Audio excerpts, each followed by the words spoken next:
Good evening. Today is September 18th, 2021. I'm Robert Cressionnie.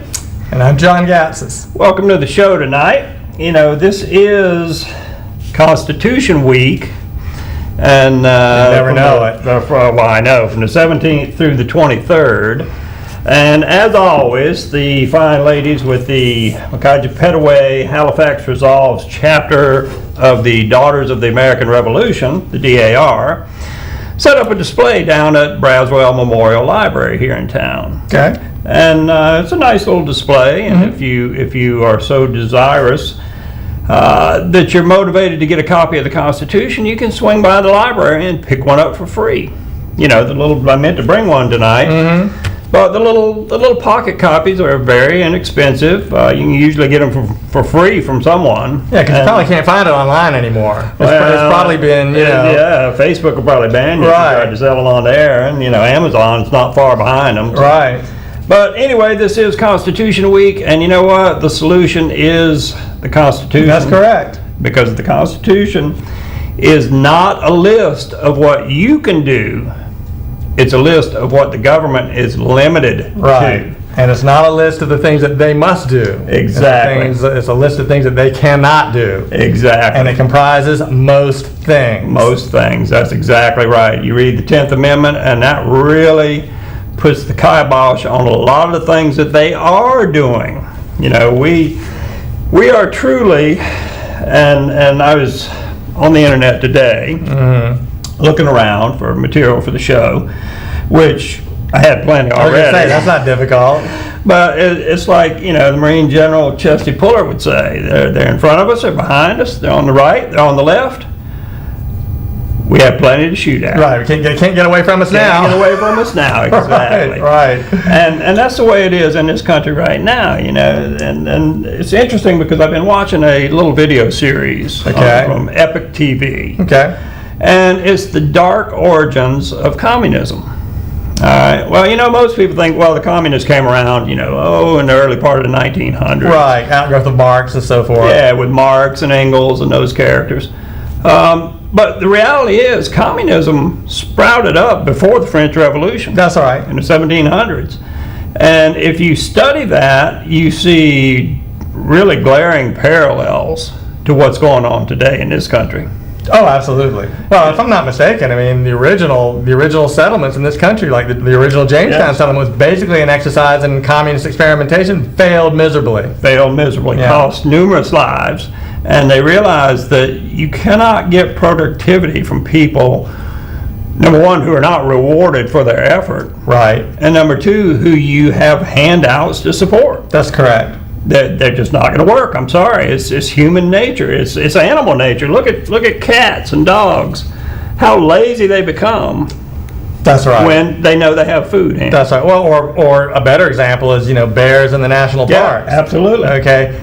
And this is even a better analogy because they become lazy and more dangerous. Exactly. And we have a population of people that are like that. They're lazy and dangerous. Because they've become addicted to handouts and eating without working for it. Yep, they absolutely do. One of the problems we have in this nation today is the fact that the administration, the government in general, and this has been the case for many years, is filled with beta males.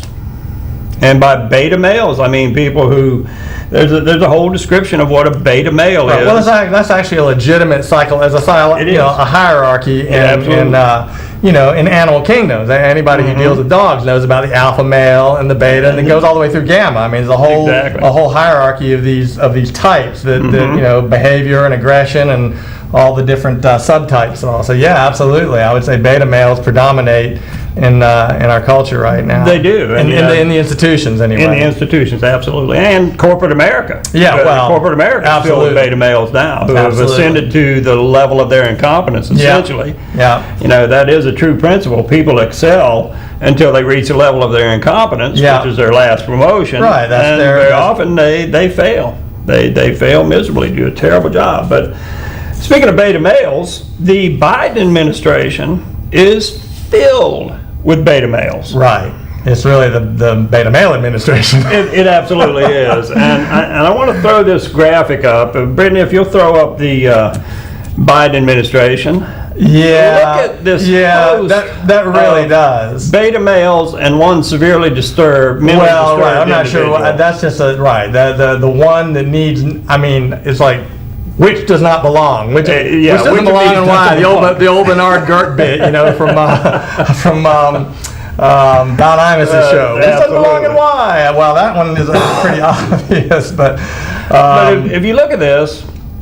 We have Anthony Blinken, who's the Secretary of State. Yeah. Truly a beta male. He apologized to the Chinese. He makes overtures to every world tyrant around. Right. We have Lloyd Austin, who won a Silver Star for administrative excellence. Yeah, that's amazing to me. It absolutely is. Silver Stars are not to be awarded for administrative excellence. Right. We have Jake Sullivan, who is beta male, probably top of the line. Now, is he not the one that is that finally the reclusive and like the groundhog, nobody sees him but once a year? Yeah. John Durham has finally come out with one indictment. Isn't he the one? Is he the individual that's been indicted? Yeah. No, I don't think so. It's some attorney. Okay. Sullivan's a national security advisor. Right. And then to the right of Jake Sullivan, we have Merrick Garland. Right. And I don't know if people remember, he was the one that Barack Obama was trying to get on the Supreme Court. Yep. That Mitch McConnell, to his rare credit, held firm, and they simply wouldn't give him a hearing. And it's a good thing because he's turned out to be basically another one of these beta male communist types. Absolutely. And then, of course, Alejandro Mayorkas, right, the Homeland Security chief. Which he's a shocker because really he comes from, his parents escaped communist Cuba. Yeah. He knows exactly what this is all about all too well. So I think, maybe part of the thesis here, and I think it's what you're suggesting, is that there's a certain amount of baked in the cake inclination or predisposition toward these philosophies by these beta male types. Absolutely. And I think studies have shown that. I think they've shown that these weaker, more pliable and less firm males, the less alpha types, they lean towards liberal, and that makes sense. Absolutely. Because they need somebody else to help them in a state of nature. In a state of nature, these guys can't compete. Exactly. Yeah. In a free enterprise market, they couldn't compete. Well, that's right. They'll bump up against a lot of competition for people that'll outstrip them every time. Yeah. So they need political solutions, and they need things like the structures they espouse and communism to level the playing field for them. They absolutely do. Yeah. And the rest of them, Pete Buttigieg, Marty Walsh, Xavier Becerra, and Rachel Levine. And of course, Rachel Levine is a man. Is an ugly man in a dress. Absolutely. Okay. And the idea that, and for those who don't remember, where she got her first bit of notoriety was in the beginnings of the pandemic. She was, I think, wasn't she one of the head honchos in the Pennsylvania health apparatus? I'm doing all this from memory, so I just don't know. I don't remember. That was my recollection. Yes, I remember the first time I saw it or him, I thought, good heavens, really? Yeah. Seriously? We have lost our collective minds that somebody like that could be put in any kind of a position of power. A person with a clear and obvious, absolutely, at the minimum, the most charitable characterization would be a body dysmorphic disorder, but it is still a disorder. A man who thinks he's a woman. Okay, and that guy is now in the Biden administration making policy. He is the assistant director of Health and Human Services. He was testifying at one point and advocated. He was quizzed directly, and he advocated for chemical castration of children, of young people. They should be allowed to take these puberty-altering drugs at very early ages. He would not back down from that. That's a psychotic individual. That is a psychotic individual, right. And that's what we have. We have all these beta male, psychologically damaged individuals running this country. Who go around apologizing to our enemies. That's correct. And they put America behind everyone else, every other country in the world. They think by re-engineering the world around their deficiencies that they can somehow make it fair. Yeah. Because it hasn't been fair, and I think most of them on some psychological level harbor these deep resentments over the fact that they have always been trailing Yeah. Okay, in any kind of a free competitive circumstance. So now they want to use the jackbooted thugs of the government and the thumb of law enforcement to somehow, compensate for their inadequacies. Yeah. That's an amateur psychological analysis, and I'm sure people could rip it apart and give me all kinds of grief. I don't care. That's how I see those guys. Yeah. I see those guys as the ones who were picked last for every game on the playground. That's right. Picked last. Probably beat up and bullied and pushed around. That's right. Because they are beta individuals. Right, and they're always in the friend zone with the gals. Yeah, exactly. Now, one that wasn't in there, because those are cabinet members, and those are not all the cabinet members. Right. There are plenty of women in there, and I can't classify them as beta males. They're women. They're women. That's right. They're women. But another one who is really turning out, who has the appearance of a gruff military man. Right. All the trappings. The uniform, the medals, the gruff appearance, the voice. But truly a beta male is General Milley. Yeah, I figured that's where you were going. Yeah, General Milley, and he actually called his Chinese counterpart during the Trump administration and told him, if Donald Trump decides to attack, I'm going to call you and let you know about it. Give you the heads up. Yeah, and that bears repeating. He called his Chinese counterpart in the People's Liberation Army, the Chinese Communist Army, our chief potential military adversary in the world, and he told him, I will warn you in advance if we are going to begin any military operations against you.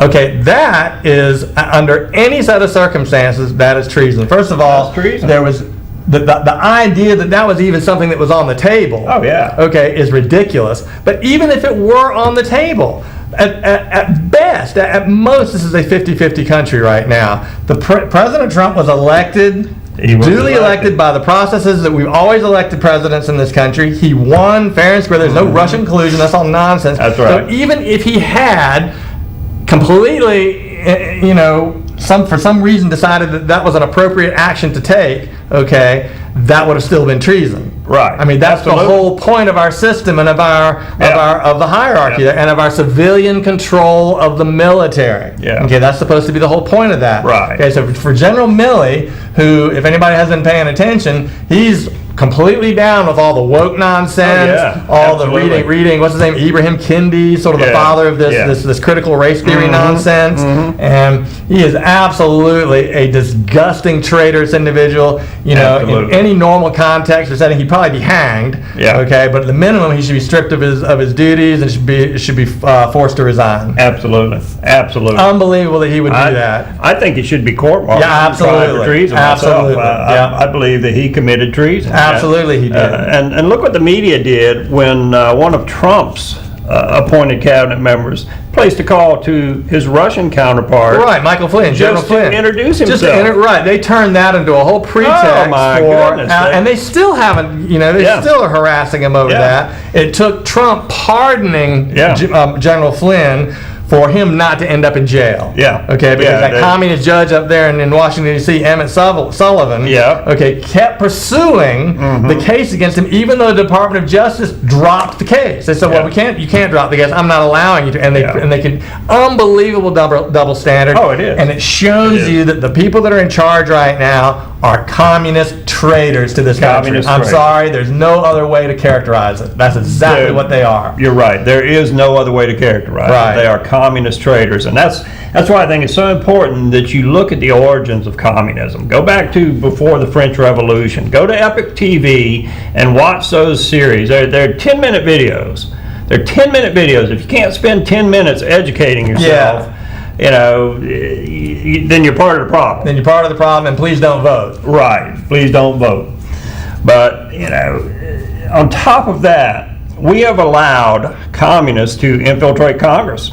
You know, unquestionably. That's been going on for a while. Oh, absolutely. Yeah. I like to call them the modern day communists because they're not the communists of the 40s and 50s. Right. They're not walking around in the gray tunics and the workers' revolution hats and, and all that. But they're with the curtains closed and all that. Right. But they're espousing the same philosophies. They espouse the same philosophy, and they walk freely through the halls of Congress. Right. That's correct. And are perpetually reelected. That's right. And one such communist newcomer who quickly adopted I'm going to slam every free enterprise and every productive thing in this country in order to get rich.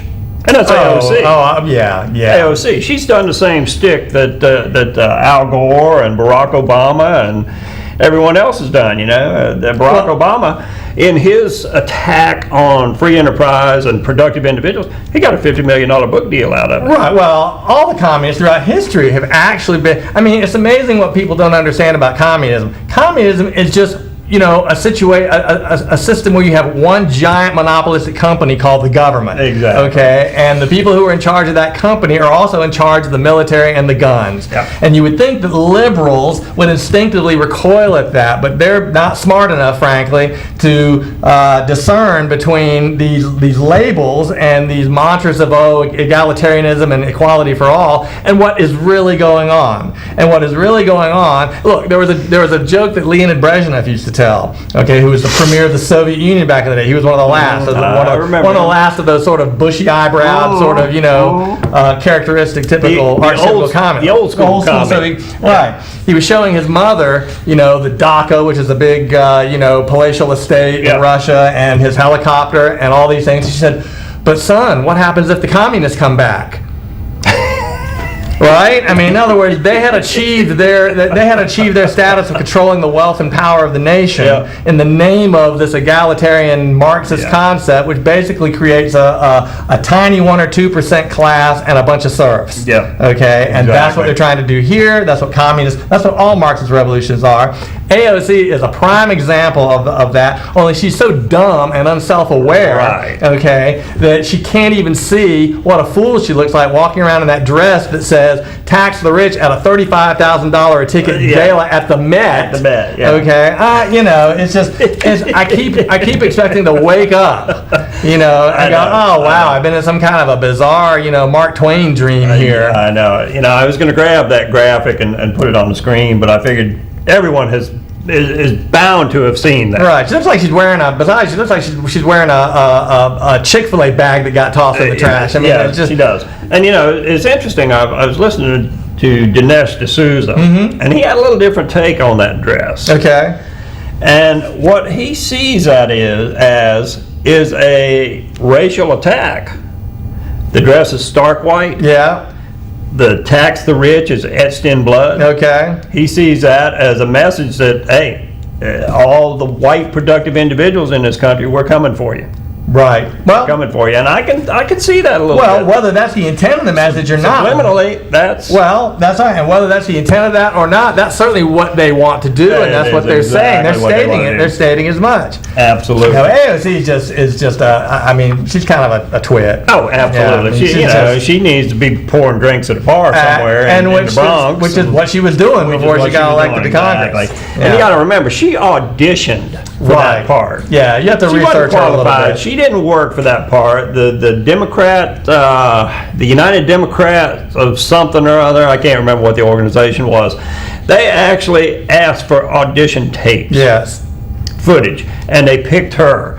And on their website, I used to have a link to it, I don't know where it is now, but they actually said, hey, we are auditioning for candidates across the country. Right. If that tells you anything. Yeah, what did they call that group? It was something like, and there was some kind of a Young Turk aspect to it. Yeah. And the guy that was the prime mover of that outfit, something like Mark, something, not Uyghur, but Uyghur. Yeah, something like that. Something like that. But the key name to look up, if you want to kind of do a little, behind the scenes research on AOC, look up Saikat Chakrabarty. Okay. Oh yeah. Yeah, very interesting individual. Pro-Hitler, pro-Nazi, lots of things, and he was right in her circle there. Oh, he was instrumental in her fundraising and her campaign. Yeah. And the thing about it, this whole tax the rich scam, You know, the top 1% of earners in this country pay 40% of the total bite of the income tax. The top 10% pay 71% of all the income tax. That's right. Those making less than $50,000 in this country effectively pay zero. Goose egg, as they say.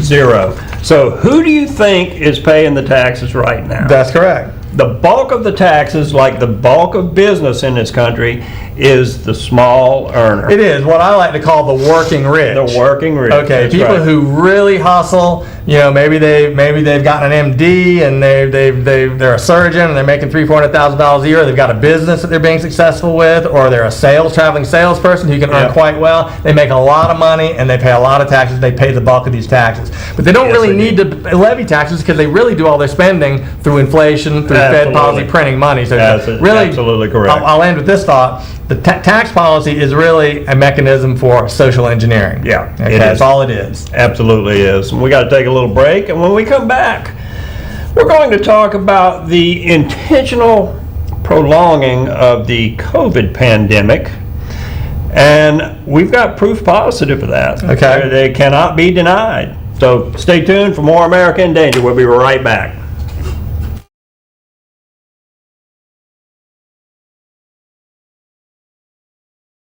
Hey, this is John Woodruff of Premier Equipment Company of Rocky Mountain Infield. Been shopping for a zero-turn mower lately. You've probably noticed that inventory is getting hard to come by. So come on down and see what we've got. We've got a showroom full.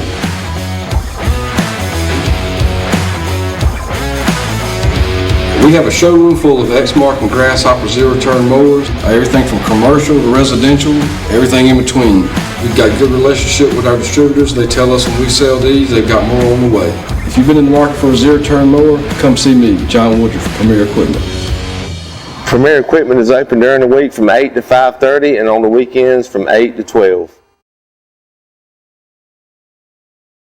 Are you afraid to answer the phone because of bill collectors? A Chapter 13 plan can help. Chapter 13 allows people with too many bills to work out a debt repayment plan under federal law. It helps you control your debts instead of your debts controlling you. Chapter 13 stops creditors from harassing you and stops repossessions and foreclosures. It allows you to answer the phone again without fear or worry.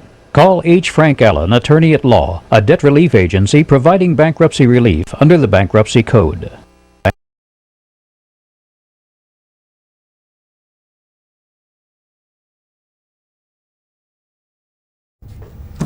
All right, we are back. Today is September 18th, 2010. Yesterday was Constitution Day, and this week is Constitution Week. Very good. Don't forget it. Study up on that. Please. Now, as I said before the break, we have proof positive that there is an intentional agenda to continue this pandemic. Now, the reason I say that is what Jen Psaki said the other day at one of her press conferences. And I want to show you this video of Jen Psaki, and I want you to tell me that it can mean anything else. Jen Psaki being President Biden's press secretary, that dour-faced, red-haired wench. Okay. Well, at least she had her roots dyed in this one. Lately, she finally got that under control. Keeping up with that a little bit, I guess she can make a hair point. This is an important video. I think that, frankly, I want to go ahead and say, to me, this is the most damning piece of evidence I've seen to date, right in full view of the attitude that these people have right now and what they're doing. They're doing it on purpose. Okay, it's not only about ushering waves and waves of illegal immigrants, but it's about allowing them to come in with COVID to be distributed around the country. This is being engineered and it's on purpose. And if you don't think that's true after watching this video, then you're not capable of processing basic logical deductions. I agree. So, Brittany, if you'll run that video of Jen Psaki for us, please.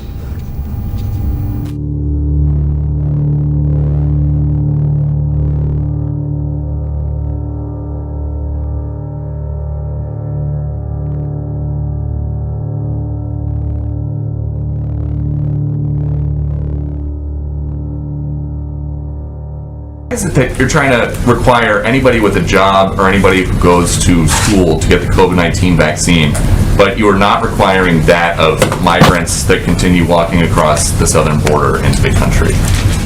Well, look, our objective is to get as many people vaccinated across the country as humanly possible. And so the president's announcement yesterday was an effort to empower businesses, to give businesses the tools to protect their workforces. That's exactly what we did. But certainly we want everybody to get vaccinated, and more people are vaccinated, whether they are migrants or whether they are workers, protects more people in the United States. But it's a requirement for people at a business with more than 100 people. It is not a requirement for migrants at the southern border. Why?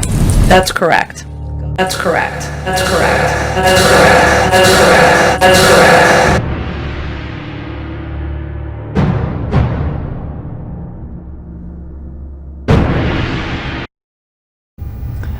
Yeah, and I'll note too, if as it goes beyond it, she just moves on to the next person. She doesn't continue to engage him on the subject. She just ends by saying, "That's correct." That was it. Right, and to me, I mean, go dig that clip up yourself. Watch the whole exchange if necessary. But you know what Peter Ducey of Fox News was asking was, how can you require people working for companies of 100 people or more to get the vaccine or risk losing their job? Okay, you can require that of them, but you don't require it of the illegal immigrants who are illegal aliens is what they are. Illegal aliens coming over the border by the hundreds of thousands, per month, frankly. How can you not require that? They could stand right there and give them a jab. The big pharma would love it. They'd make another fortune. We'd be paying the tax. I mean, if they really cared about this whole pandemic thing, her response was, "Yeah, that's correct. We're not requiring that of them." That tells you right there, exactly. This is all part of their agenda, and that they are doing this stuff on purpose. And you better wake up and figure out what they're doing, because they're purposely re-engineering the demographics of this country, and they're purposely doing everything they can to make this pandemic last as long as they can, so they can manipulate more elections and impose more draconian regulations on the citizens. The people who actually live and pay for this country and were born here, we're being subjugated to these communists and their manipulated pandemic and the waves of third world illegal immigrants coming into this country. That's it in a nutshell. People better wake up. And, it's not just these people are coming in and coming into Texas, but they're actually being loaded up on military transports and hired buses and shipped around the United States. With a 20 to 40% COVID positivity rate, and they are seeding the country and all around the lower 48 with these people. Yes, they are. Okay. Now, if Biden cared about people, what he'd have done was seal the border. If he cared about the citizens of this country, he would have sealed the border. That's exactly right. This is a COVID necessary measure to stop the pandemic. He did not do that, nor did any of his advisors, with the exception of Mayorkas, who said that if you're coming from Cuba escaping communism, yeah, that's right. You're going right back. That's right. Well, I don't know if people know this factoid, but at the end of the Trump administration, we had the lowest rate of illegal alien immigration in this country in 20 years. Under Biden, in his first year, we have the highest rate ever recorded. That is correct. Okay? That's on purpose. Correct. You're telling me that the great United States, with all of its resources and all of its capability, we can't put a stop to that? It's being done on purpose, folks. It absolutely is. We have almost 150, well, we probably have over 150,000 a month coming into this country. Right. It's well over 1 million. That's right. It's going to be well over 2 million. That's and that's right. just the ones they know about. And that's this year. And it's clear to me that their intention is to continue this for as long as they can, because they know how these people are going to vote. They're going to promise them free money. They're going to give them a pathway to citizenship using this outrageous budget reconciliation process to pass that $3.5 trillion package, which is really more like a $5 trillion package, because the way they fake that out, as a parenthetical aside,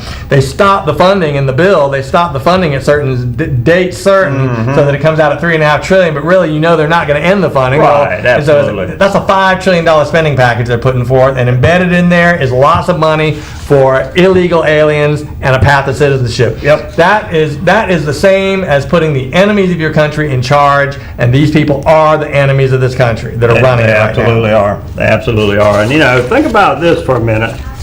And these are the numbers based on total population. But as you mentioned earlier, if we break this down to taxpayers, substantially more.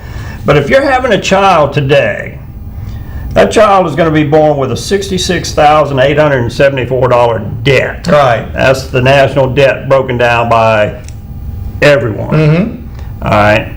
Now, if you move that to taxpayers only, Which are really, as you pointed out, just the top 10% of the population. It's really 10% of the population pay the taxes. So if you really look at who pays taxes, you got to assume they'll be the ones paying that debt. exactly. So you figure, the bottom 50% are paying no taxes, so you can eliminate 50% of the population right So you can there. double that number right there. Double that number. So Yeah. your child's actually being born with, almost 150,000, and by 2050 it's going to be 191,000. Now we're giving your child the hypothetical benefit of the doubt that he's one of the productive ones in the Well, that's taxpayer. right. Because That's exactly if he isn't, well, you got nothing to worry about. He's got to live That's right. in a You just continually declining country with a lower standard of living. Because That's actually, right. everybody pays these taxes in the form of lower standards of living, lower productivity. The Yep. free stuff can't go on forever, and the cheap food can't go on forever.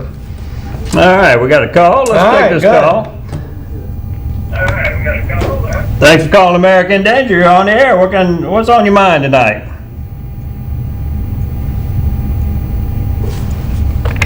Hello? What's on your mind tonight? Hey, good evening, gentlemen. Good evening.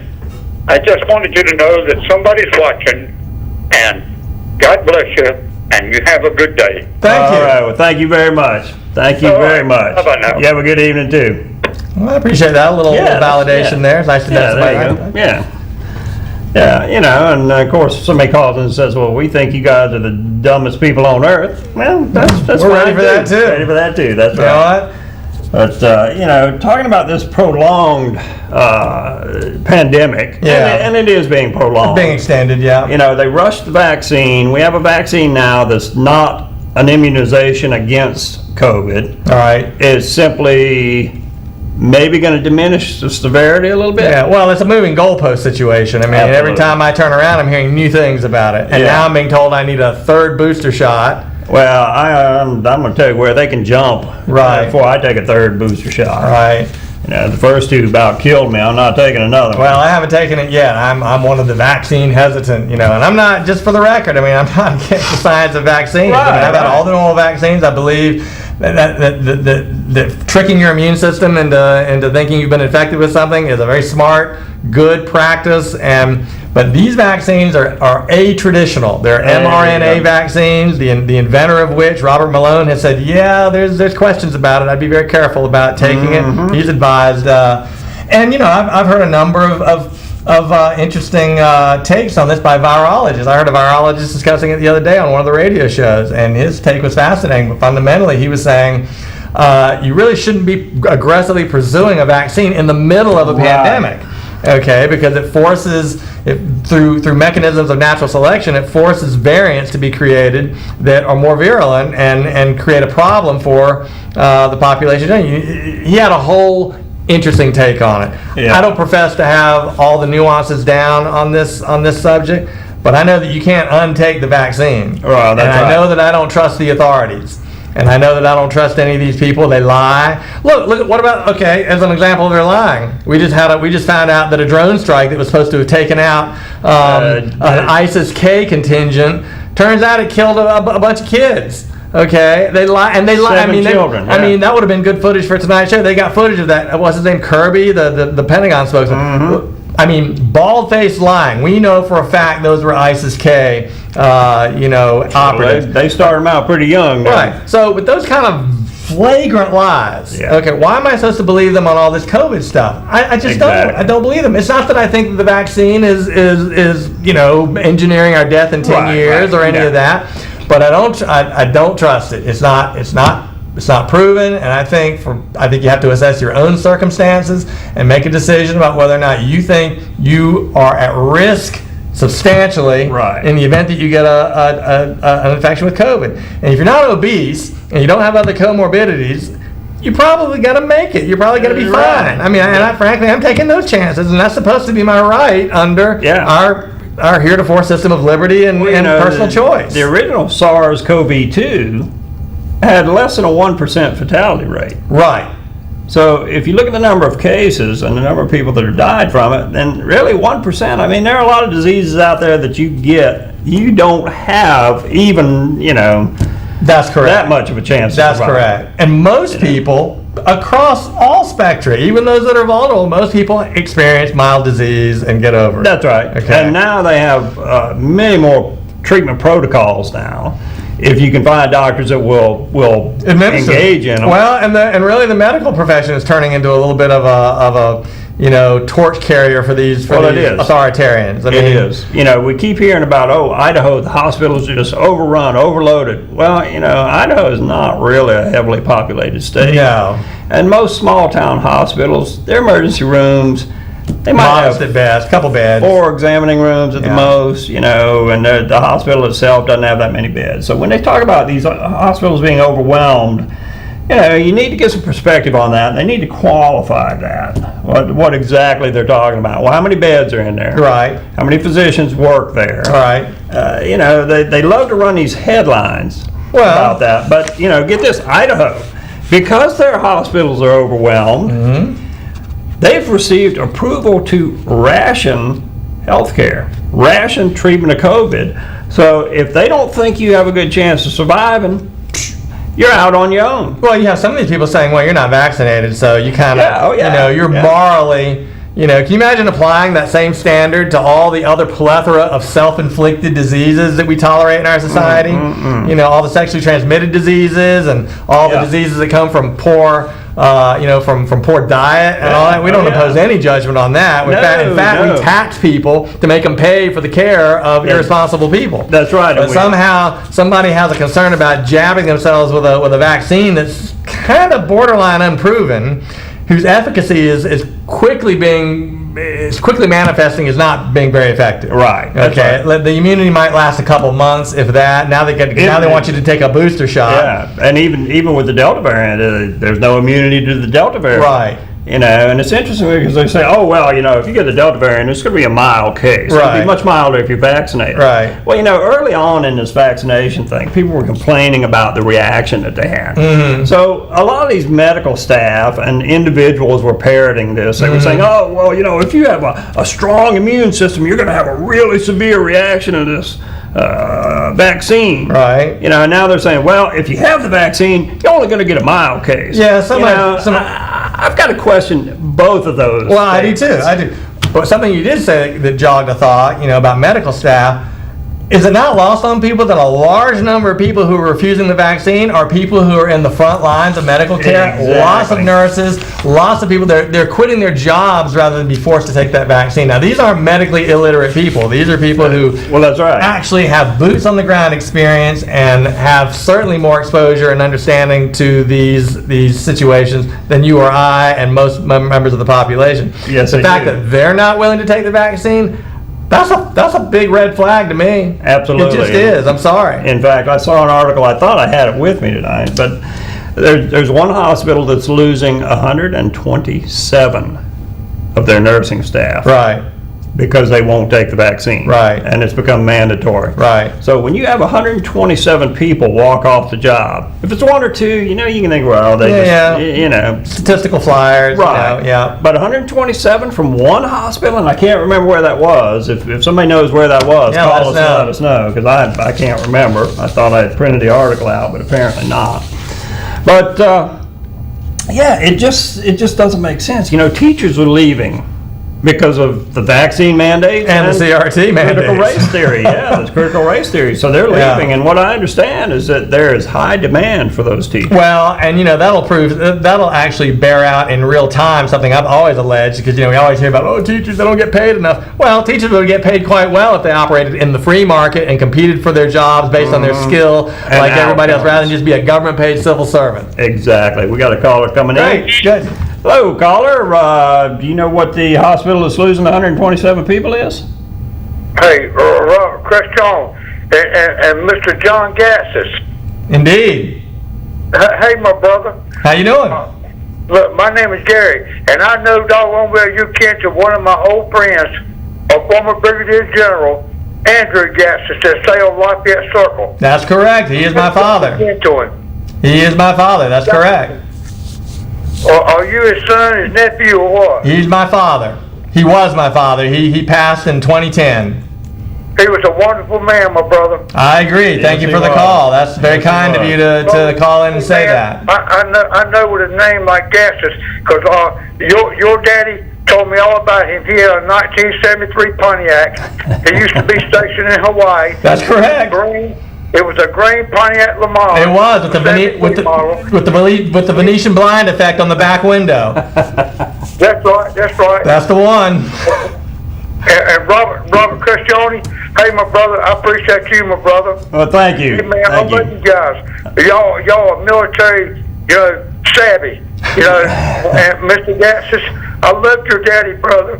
Thank you so much. I cleaned out his gutters for him. His son Andy Jr., yes sir. His wife Megan, your whole family, man. Y'all are kin to the doctors up there. Yep. To the Suter family. That's all right. Your mother was a brother of a doctor. I mean, excuse me, the mother. I'm sorry, but I'm overwhelmed. Your sister was you got family, Dr. Tommy Suter. That's correct. Yeah. That's correct.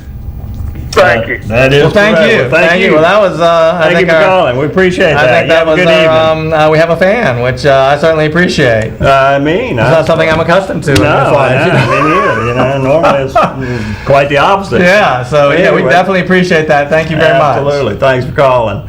And with that, we got to take a little break. And when we come back, that's what they call leaving on a high note. Leaving on a high note, absolutely. And when we come back, we're going to talk about fighting back a little bit. Please. And one important thing, a panel of judges has struck down once again the North Carolina Voter ID Act. Nauseating. So we're gonna talk about that. So stay tuned for more America in Danger.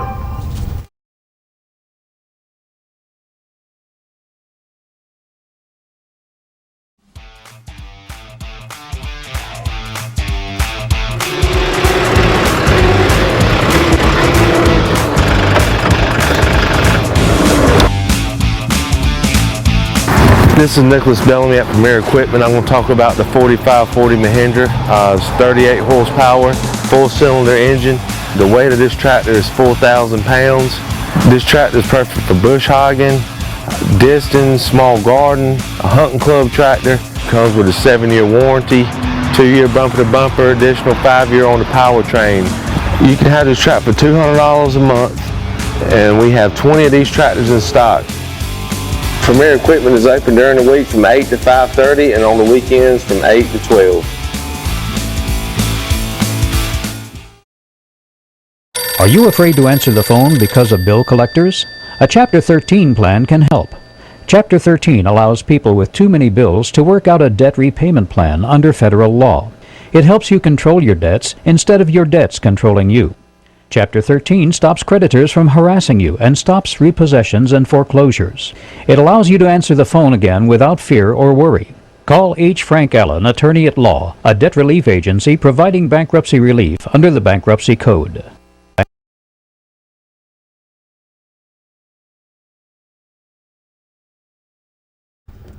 All right, we are back, and I've got my head kind of pushed back in from the last call. I know. We appreciate that. Yeah, quite an ego. Might have trouble getting in the truck right tonight. But anyway, we know that Washington is filled on the conservative Republican side. It's filled with rhinos. Yeah. They are rhinos, Republican in name only. Right, an acronym for, Republican in name only. And I'm not wild about the Republican Party because of that, because they accept all of these individuals who are really like Mitt Romney, who's a leftist, right. Numerous others, Olympia Snow, and on down the line, Murkowski. And just for a little historical perspective, the Republican Party has never really been the bastion of conservatism. You had the Goldwater wing back in the 60s, and you had the Nelson Rockefeller wing. And it's the Nelson Rockefeller wing that kind of prevails, and most of the Republicans who they want our votes, but they're ashamed of the positions we want them to take, and so they hide from that, and so they tend to grudgingly do a few things that we ask for, but mostly they're part of the swamp. Exactly. They like to be the right wing of the same bird. Well, that's right. The same party. That's right. They're the loyal opposition. Exactly. Loyal opposition, which that sums up Mitch McConnell in a nutshell. Mitch McConnell, Mitt Romney, They Lindsey Graham. Yep. They you know. always snatch defeat from the jaws of victory. That's correct. You know, and I was looking at this Molly Hemingway article from the Federalist, and it's interesting. She said, the conservative establishment, its politicians and its media don't lack ideas or people, but too many of its leaders do lack determination, endurance, and fearlessness. The people can tell, and as is said, men don't follow titles, they follow courage. Right. And that is absolutely true. If, you know, we see it in the military. If you're a paper tiger general like Milley and Lloyd Austin, Secretary of Defense, people don't follow you because of your title. That's correct. They want someone who is strong, fearless, That's and right. willing to lead. That's correct. And That's they'll correct. follow you anywhere. Right? Well, I mean, I certainly wouldn't have brought it up except for the last caller who mentioned my father, but he was definitely in that category. Yeah. I mean, he led battles where the odds were completely against him. There's a famous Christmas Eve battle that he was involved in where he gathered up a bunch of cooks and others and ran up a hill and took a hill. People follow those people. They don't follow some woke, Heather has two mommies female Right. who's been stuck in the military, or one of these woke generals. Exactly. And similarly, it's difficult for people to get mobilized behind these feckless, limp-wristed, pseudo-conservative Republicans. Yeah, who really, absolutely again, who I state repeatedly on this show, are really little more than grifters. Absolutely. They want to be at the cocktail. They want to be invited to the cocktail parties in Washington, D.C. Yeah. They want the money, and they want all the deals that come with their positions. Most of them are in bed with a lot of these same bad folks. They're getting rich off all the sell out of this country to the Chinese. It's just horrible, and there are none of these people that you're saying that we need. Yeah, absolutely. That I can see. That's absolutely correct. You know, can you imagine at the Battle of Luke's Castle, which was the Christmas Eve battle your father was in? Can you imagine Blinken or Sullivan or one of them going back and say, "Well, can we send someone up to the front line to talk to them and apologize for us being here?" That's right. Exactly. You know, that's what we have in Washington these days. That's correct. And you know, that's one of the reasons I started doing this show again, because people just they're too politically corrected and they're too scared. They're too scared to have That's an right. opinion. That's right. They're too scared to express their views. And I get it, you know. I do too. You know, if you're really, living on the edge and you got, 3 kids in college and you got some nice job and that your company's going to fire you the minute you post something on Facebook, I get it. But there are a lot of people out there that could afford to stick their neck out a little bit, and they're not willing to do it. Absolutely. And it's getting old. We got a call coming in. Caller, thanks for calling. What's on your mind tonight? Hey, Mr. Robert? Yes. Mr. John? I just called you earlier. Yep. Mr. Gatsis, I need to reiterate on something. I'm a Navy veteran. Okay. Okay? And prior to being that, I was doing your mother and your daddy's gutters and cleaning out the maintenance room, doing the landscape of them and everything. I took your mama up one day. She put her camellia bushes. You remember that on side of the driveway? I sure do. Camellia bushes, and she's had me put them back one day. And I talked to a landscaper and everything, and I got some stuff that I sprayed on them, and she praised me for it when they come blooming again in the fall. And she loved me to death. I bet she did. Yes, your beautiful mother.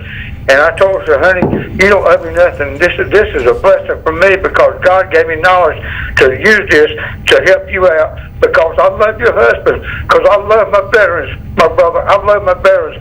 And to reiterate, Mr. Robert Cressionnie and Mr. Gatsis, we need to exemplify this to the people and reiterate to the people. A brigadier general that your daddy was on, Mr. Gatsis. Yep, absolutely. That is correct. And is a brigadier general. He goes in the battlefront with his troops. He did. He don't sit in the office. That's correct. Your daddy fought with our troops. Yes, he did. He sure did. I know what your daddy did, brother. He sure I love did. your daddy, and I miss your daddy. Your daddy was an awesome man. Well, I miss him too. As we all do. It's been 10, 12 painful long years since he's been gone, and I miss him quite a bit. And Mrs. Gatsis is watching tonight, so she heard what you said, and we certainly appreciate that. Absolutely. And John, I never met you. You must be the oldest child. I'm the youngest, actually. So, well, there you go. Obviously, time's not treating me well. No, I'm actually the youngest of the four. Well, John, I never met you, but you got a sister, right? I do, 2 sisters. Okay, is Megan one of them? Meg is one, and the other one is Wynn. Okay, I met Megan, and I met your baby brother Andrew. Right. Well, he's actually my older brother. He's older than I am. I learned a lot from him about these topics in the past. So it's a family affair. Bro. I thought Andy was the youngest boy. No, he's. I'm interrupting y'all document y'all's topic today. I'm sorry. Oh, it's all right. We really appreciate it. Call anytime. We appreciate it, buddy. Absolutely. You have a good evening. Hey, man. Hey, John. Yes. It's a pleasure seeing you, brother. And I know y'all live in the same neighborhood. And by the way, Robert and John, y'all live in the most beautiful neighborhood in Rocky Mount. It's absolutely beautiful, and I love it in the spring when the dogwoods and the azaleas bloom. It's beautiful, man. I grew up in the project over there behind Hardys on Raleigh Road, and I always loved riding my bicycle or cruising through there and everything, going fishing on Tar River. I love that neighborhood, man. I've done some fishing on the Tar River myself, and it is nice. A nice area to grow up. So. Yeah. All righty. Well, you have a good evening. We sure appreciate it. Yep, we certainly do. Hey, John. Yeah. I'd love to get with you, meet you one day. Absolutely. About old school. Absolutely. All righty. All right. You have a good evening, Gary. Good night. Have a great night. Rob, thank you, my brother. Thank you, buddy. Thank you. Good night. Goodbye. All right. Well, once again. Huh? Yeah. Much appreciated. Yeah, I can't say thank you enough. Absolutely. I mean, we need to fight these things. And it looks bleak.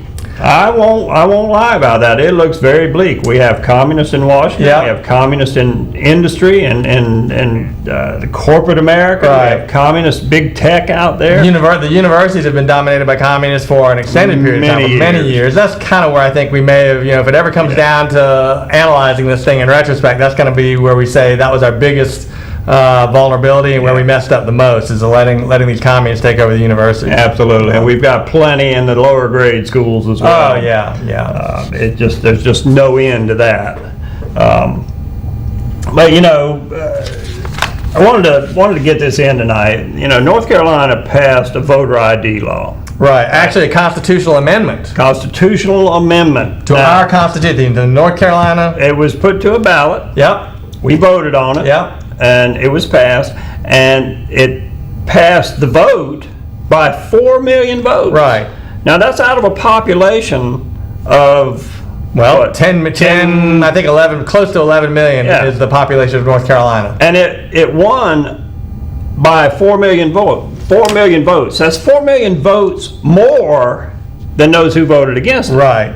So that's quite a bit. So if you figure 50%, that's 5 million, and 4 million more on top of that. Right. That's 9 million. Right. So it's a small percentage of the population of North Carolina voted against that, and they voted against it for the wrong reasons. And they voted against it for the same reasons that this 2-panel liberal judge, or three judge panel, one dissented. Said that he couldn't find anything in the language of the bill that was discriminatory or targeting minorities. Right. Now, I've got a picture of those two. Okay. Brittany, if you'll show that. These are the two leftist activist judges who shot down the North Carolina voter ID law. Now, I don't know how you can do that. When you have 9 million people in this country, you get two leftist communist judges. Well, that guy on the left definitely looks like he could have been in your earlier graphic of the Biden administration. Absolutely. He's got the... both of these judges, and I want you to see their face. Yeah. Because we need to show these people. That's right. We need to know who they are. So That's right. If you see them in public, you can ask them, why would you chose That's to right. do this? That's right. The idea that being able to produce an ID to show who you say you are to vote, is somehow an imposition, an unfair imposition on anybody is ridiculous. It's just so clearly it's because they want to be able to cheat. Because why? Exactly. Because they're cheaters and they're liars. That's why. Exactly. And we know they're cheaters and liars. That's correct. That's exactly right. No doubt about that. If you believe that the last election, the presidential election, was honest, right, then I got some land to sell. I do too. I got some beachfront property out in the western part of the state to sell you. Absolutely. It's just there's no way that these people were honest. It's just amazing that we require IDs for every activity. Everything else. And nobody seems to have any issue with that. But suddenly, an ID to vote is some kind of racist activity. That's just nuts. Yep. That's just clear. I mean, and frankly, if you can't procure a photo ID, you probably have to have no business voting anyway. Well, that's right. If you're so incompetent, Right. you can't do that. We got time for one more call here. I got about 3 minutes. So thanks for calling. You're on the air on America in Danger. What's on your mind? A whole lot. I've been watching your program, and I'm thinking about starting one of my own called America in Transition. All right. Well, Transition to socialism. absolutely are. We are. This country is well on its way. Well on its way. There's That's no right. doubt about that. Socialism and authoritarianism. Thank you now. Bye-bye now. All right. Thank you. You have a good evening. Now, one thing that we can do is we can refuse to comply with some of these things because they are not law. That's right. Mandates are not law. And, these policies, many of them are not law. Now, Australia is in the throes of outright tyranny right now. Unbelievable. And I want to show you this video clip about the Australian, and we're going to close with that because we're out of time really, but I'm going to push the limit here and hope I don't get slapped on the wrist for this. Right. But I want to show you this video, we'll see you next week. Brittany, if you'll roll that video, we'll see you next week.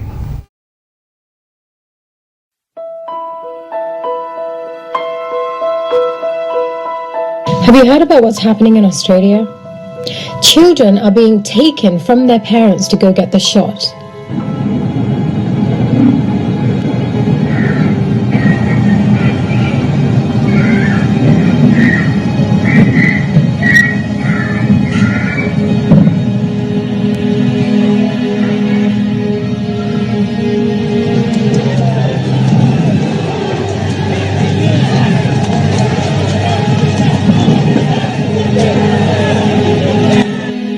So for everyone who called us exaggerators for comparing our current reality to 1930s Germany, are our concerns starting to make sense now? Do you realize that a constant state of emergency only serves as an excuse for global tyranny? How did you think the Holocaust began? Did you think mass genocide starts with public hangings? Or does it start with the systematic disarming and segregation of public citizens?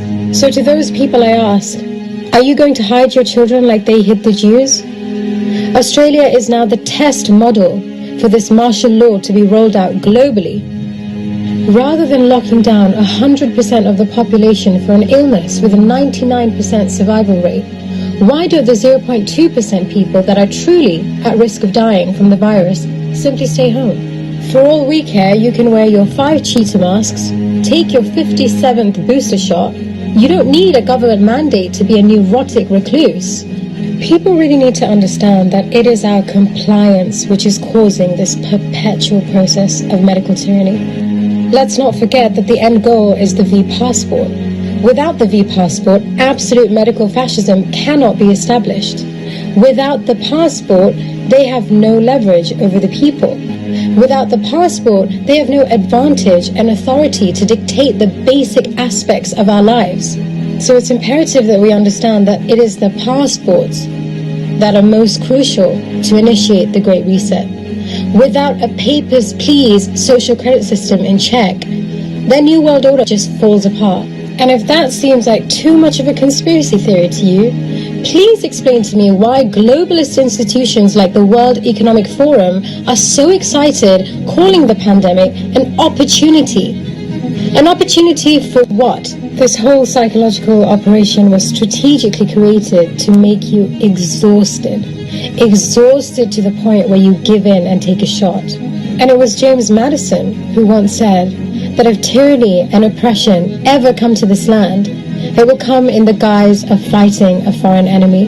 And that foreign enemy in the 21st century just happens to come in the form of a foreign pathogen with a 99% survival rate. There is honestly no crueler tyranny than that which is perpetuated under the shield of the greater good for the greater number.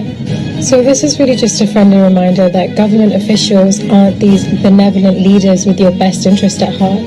They're power-hungry, perhaps semi-human creatures capable of any evil to pursue their sadistic agenda. Freedom and liberty are always just one generation away from becoming extinct. So don't bend, don't break, stand strong, do not comply. This is not about controlling a virus. It's about controlling you.